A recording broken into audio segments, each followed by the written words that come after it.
நிறைவு விழாவிற்கு தற்போது வந்திருக்கின்றோம். நிறைவு விழாவின் முதல் ஆரம்பமாக அல்ஹாஜ் டத்தோஸ்ரீ முகமது இக்பால் மலேசியா, அவர் மலேசியாவில் கல்வித்துறையில் பணியாளராக இருக்கிறார். அவர் முதலில் ஆரம்பிக்குங்கள்.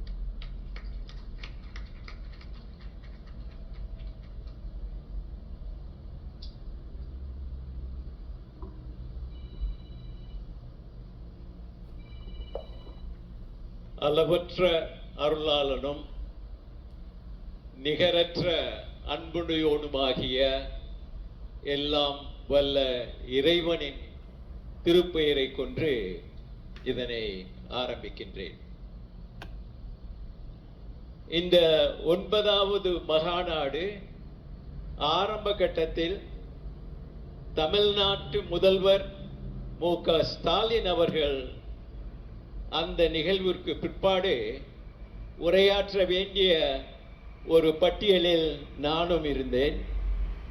ஆனால் சூழ்நிலையின் காரணமாக நானும் இலங்கையிலிருந்து வந்த முன்னாள் அமைச்சர் ரவுப் ஹக்கீமும் சொன்னோம், எங்களுடைய உரைகளை விட்டுவிடுங்கள், அடுத்து எந்த சூழ்நிலையில் ஒரு வாய்ப்பு வருகின்றதோ அந்த சூழ்நிலையில் எங்களுடைய எண்ணங்களை கொடுக்கின்றோம் என்று சொல்லிக்கொண்டு இப்பொழுது நான் உங்கள் முன் நிற்கின்றேன்.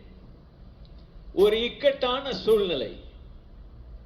இவ்வளவு பேர் இந்த மேடையில் அமர்ந்திருக்க போகும் பொழுது கீழே இந்த அரங்கத்தில் இருப்பவர்கள் எல்லாம் இந்த மகாநாட்டில் இருந்து எதை எடுத்து செல்வது, அடுத்த கட்டம் எவ்வாறு இருக்க வேண்டும் என்று ஒரு எண்ணத்தில் இருப்பீர்கள். ஆகவே இங்கே அமர்ந்திருக்கும் பெருந்தகைகளுக்கு எல்லோருக்கும் என்னுடைய அஸ்ஸலாமு அலைக்கும் சாந்தியும் சமாதானத்தையும் சொல்லிக்கொண்டு மற்ற சமயத்தை சார்ந்த எங்களுடைய சகோதரர்கள் அனைவருக்கும் வணக்கத்தையும் தமிழ் வாழ்த்தையும் சொல்லிக்கொள்ள விரும்புகின்றேன். நீதியரசர் அக்பர் அலி அவர்களே என்று சொல்லிக்கொண்டு அடுத்த கட்டத்திற்கு நான் தாவ முற்படுகின்றேன். இந்த இக்கட்டான சூழ்நிலை என்று சொல்ல போகும் பொழுது இரண்டு நீதி அரசர்களுக்கு நடுவில் நான் இந்த சாண்ட்விச் என்று சொல்லுவார்கள், இந்த சாண்ட்விச் என்ற ஒரு உணவில் நடுவில் இருக்கிறதா சுவையாக இருக்கும் அப்படின்னு நான் சொல்ல வரல.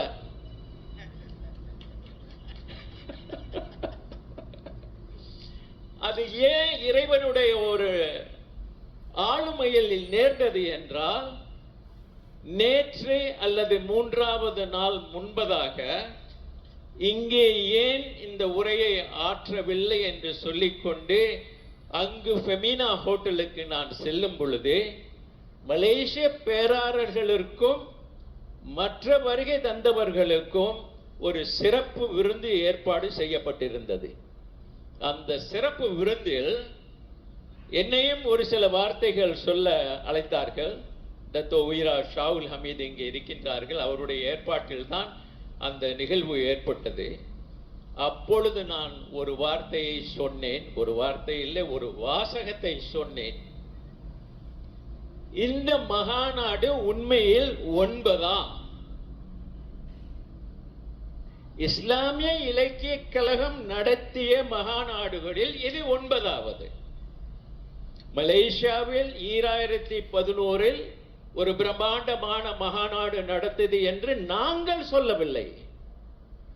வந்திருந்த அனைவரும் நீங்கள் சொன்னீர்கள், மலேசியாவில் ஒரு பிரம்மாண்டமான மகாநாடு நடந்திருந்தது. அந்த மகாநாடு ஒரு உதாரணமாக கூட இருக்கலாம். அது உதாரணமாக எடுத்துக்கொள் என்று நான் வற்புறுத்தவில்லை, உதாரணமாக கூட இருக்கலாம். அப்படி பார்க்க போகும் பொழுது மகாநாடுகளுக்கே ஒரு அச்சு. ஆங்கிலத்தில் இன்ஜினியரிங் படித்தவர்கள் இங்கு ஏராளம் இருக்கின்றார்கள். அவர்கள் சொல்வார்கள், ஒரு டெம்ப்ளேட் இருக்க வேண்டும்.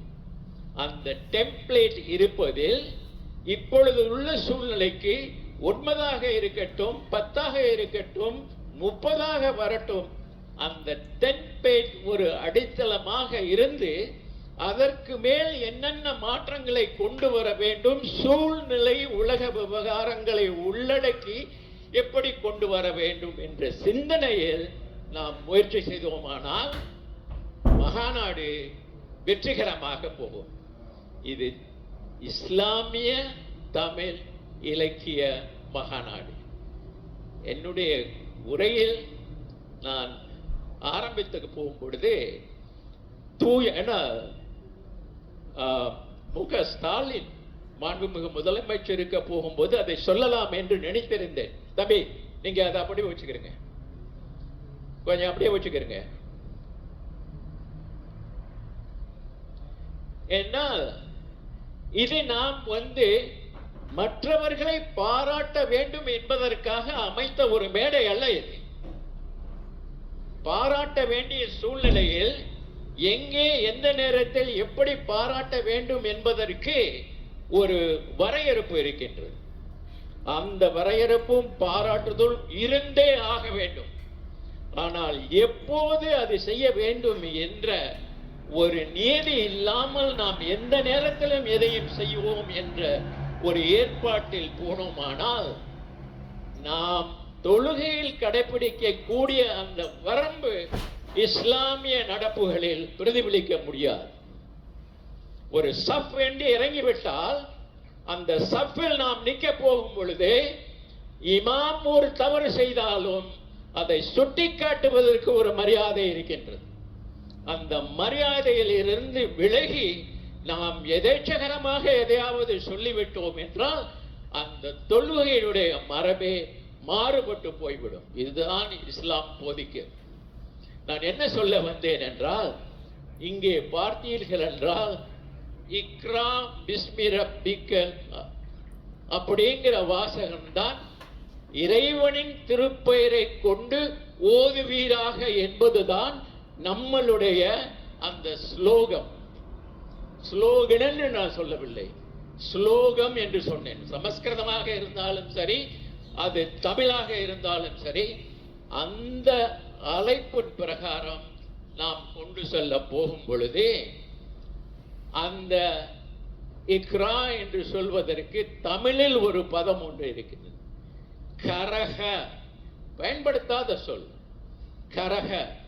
இக்ரா என்ற அந்த சொல்லுக்கும் கரக ஓதுவீராக என்று சொல்ல ஒருக்கும் ஒரு நேர்கோடு இருக்கின்றது. அதை நாம் கொண்டு வந்து சேர்க்க வேண்டும். இப்பொழுது முடிவாக நீதியரசர் அக்பர் அலி அவர்கள் என்னை கண் நோக்கி பார்க்கின்றார். அவர் நெற்றிக்கண் வைத்து என்னை சுட்டெரித்து விடுவாரோ என்று எனக்கு கொஞ்சம் பயம் வந்து கொண்டிருக்கின்றது.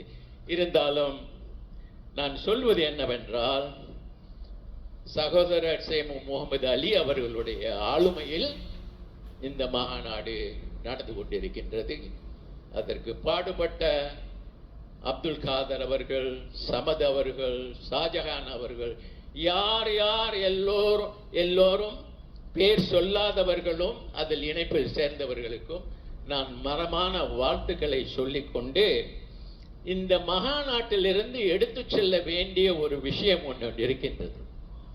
என்னை அழைத்து பேச போகும்போது அந்த முடிவில் நீங்கள் பேசுங்கள் என்று சொன்னதற்கும் அவங்க கேட்டதற்கு நான் என்ன சொல்கிறேன் என்றால், இக்ரா என்ற வார்த்தையில் உதித்த அந்த அடையாள சொல் தான் இஸ்லாமிய இலக்கியத்திற்கு ஒரு உருவாக்கம் கொடுத்தது. அதிலிருந்து வந்ததும். அதற்கு முன்பாக அரபியர்களுடைய இலக்கியம் பெரிதாக இருந்திருந்தது, போற்றக்கூடிய. ஆனால் அவர்கள் சொன்ன வார்த்தை என்னவென்றால், நீங்கள் அஜமிகள், ஊமைகள், அரபு மொழிதான் உன்னதமான மொழி. இந்த குர்ஆன் இறங்கிவிட்டது, இந்த குர்ஆனை போல ஒரு சொல்லை கொண்டு வாருங்கள் என்று அவர்கள் சொல்ல போகும் பொழுது அந்த குர்ஆனுடைய மகிமையே வேறு வகையாக போகி அதிலிருந்து உதித்த அந்த இஸ்லாமிய இலக்கியம் தமிழும் பரவி ஆட்கொண்டுள்ளது என்பதற்கு அங்கீகாரம் தான் இஸ்லாமிய இலக்கிய கழகம் இந்த 9வது மகாநாடு. 10வது மகாநாடு எங்களுடைய மந்திரி அவர்கள், மாண்புமிகு அமைச்சர் சரவணன், முன்னாள் அமைச்சர் சரவணன் அவர்கள் மேடையில் இருந்தே சொன்னார், அடுத்த மகாநாடு மலேசியாவில் நடைபெறும் அப்படி. இப்ப கைதட்டினவங்க எல்லாம் மலேசியர்கள் இல்ல, மலேசியாவை பார்க்க விரும்புபவர்கள் என்று நான் நினைக்கின்றேன். அது முக்கியமல்ல, அது முக்கியமல்ல. அமைச்சர் அவ்வாறு அவருடைய ஆதங்கத்தை வெளிப்படுத்தி இருந்தாலும் இப்பொழுது நாங்கள் ஒரு இக்கட்டான நிலையில் இருக்கின்றோம். நாங்கள் அதை ஆமோதிக்கிறோம் என்று சொல்வதை விட அதற்கு அனுகூலம் நிச்சயமாக தருவோம் என்ற உறுதியை சொல்லிக்கொண்டு, முடிவு இங்கே வந்திருக்கக்கூடிய எங்களுடைய பிரதிநிதிகள், இவர் தனியார்களாக இங்கே பிரதிநிதிகளாக வரவில்லை, இயக்கங்கள் மூலமாக வந்தவர்கள். நான் பட்டியலிட்டு கூறினேன், அது நீண்ட பட்டியலாக போகும்.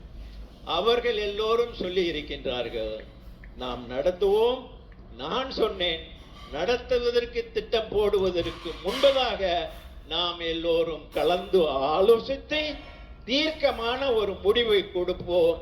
அது எப்போது, எப்படி, எந்த ரூபத்தில் நடக்கும் என்பதை எங்களிடம் விட்டுவிடுங்கள். நீங்கள் எங்கள் அழைப்பை ஏற்று வாருங்கள் என்று சொல்லிக்கொண்டே, முடிவாக மரியாதைக்குரிய அண்ணன் முகமது யூனுஸ் இருக்கிறார்கள், அவருடைய மகன் ஜலீல் இருக்கின்றார்கள், நவீன் சேட்டும் எங்கேயோ கீழே உட்கார்ந்திருந்த மாதிரி தெரியுது. இவர்கள் MIET. அப்போ எனக்கு MIET என்ன அப்படின்னு சொல்லிட்டு தெரியல. அப்ப நான் கேட்டேன் அண்ணன்ட்ட, இது MIETக்கு என்ன? Muslim institute of education and technology, முடிஞ்சு MIET. அப்ப நான் சொன்னேன், அண்ணன் இந்த மகாநாட்டின் மூலமாக அண்ணன் சொல்ல போகும்போது வயது ஆயிருச்சோ அப்படின்னு நீங்க நினைக்காதீங்க, மரியாதைக்காக அண்ணன் என்று சொல்லுகிறேன். இந்த MIETக்கு இந்த மகாநாட்டின் மூலமாக ஒரு புது கடவுச்சொல் வந்துவிடும், அக்ரோனிம் போன்ற ஒரு சொல் வந்துவிடும். அது என்ன சொல் அப்படின்னு கேட்டாங்க. நான் இங்க பப்ளிக்கா சொல்றதுக்கு முன்னாலே அவங்கள்ட்ட நான் சொல்லிட்டேன், Muslim intellectual empowerment for Tamil. Muslim intellectual empowerment for Tamil. இப்ப நம்ம எல்லாம் பேசுறது, எல்லாரும் மத்த நாட்டில இருந்து வந்தவங்க எல்லாம் பேசுறது என்னன்னாக்கா, தமிழை உன்னதப்படுத்தணும், தமிழை முக்கியப்படுத்தி இஸ்லாத்தை மறக்காம அதனுடைய நெறிகளுக்கு பிசகு வராம நம்ம கடைபிடித்து செல்ல வேண்டும் என்பதை அறுதியிட்டு கூறியிருக்கின்றோம். அதை ஏற்றுக்கொண்டு எனக்கு வாய்ப்பு கொடுத்ததற்கும், இது ஏன் நான் சொல்றேன் அப்படிங்கிற போகும்போது, 30 ஜுசுவையும் நீங்கள் எடுத்து ஓதி முடித்த பிரகாரம் என்ன பண்ணுவீங்க? பலானக்கெல்லாம் இருக்கிறாங்க, 30 முடிச்சுட்டு திருப்பி நம்ம ஃபாத்திஹாவுக்கு முதல் படிவத்துக்கு வந்துரும். இப்ப மலேசியா அந்த நிலையில இருக்குது. முடிந்தது 30 ஜுசுவாக 9வது மாநாடு முடியட்டும். நாங்களும் உங்களுக்கு அந்த வாய்ப்பை கொடுத்து அடுத்த மாநாடு இன்ஷா அல்லாஹ் மலேசியாவில் நடக்கும் என்ற ஒரு உறுதியை சொல்லிக்கொண்டு அந்த ஏற்பாடுகளை செய்வோம் என்று வாய்ப்பு கொடுத்தமைக்கு நன்றியையும் மற்றவர்களுக்கு வணக்கத்தையும் தெரிவித்துக் கொண்டு விடைபெறுகின்றேன். வபில்லாஹி தௌஃபிக் வல் ஹிதாயா. வஸ்ஸலாமு அலைக்கும் வரஹ்மத்துல்லாஹி வபரகாத்துஹு. டாக்டர் ஸ்ரீ முகமது இக்பால் அவர்களுக்கு எங்களுடைய நன்றியும் வாழ்த்துக்களும். அவருக்கு நன்றி தெரிவிக்கிறதாக ஒரு பலத்த கைவசை. ஏனென்றால் ஐயா நாடாளுமன்ற உறுப்பினர் அவர்களுக்கும் அருட்தந்தை அவர்களுக்கும் இவர்களெல்லாம் எங்களுடைய தொப்புள் கொடி உறவுகள். நாங்கள் எல்லாம் தாய் வீட்டில் இருந்து தமிழை வளர்ப்பவர்கள், இவர்கள் புகுந்த வீட்டிற்கு போய் தமிழை வளர்ப்பவர்கள். அதனால தான் அவர்களுக்கு அந்த ஒரு ஆர்வமும் இருக்கிறது. அடுத்து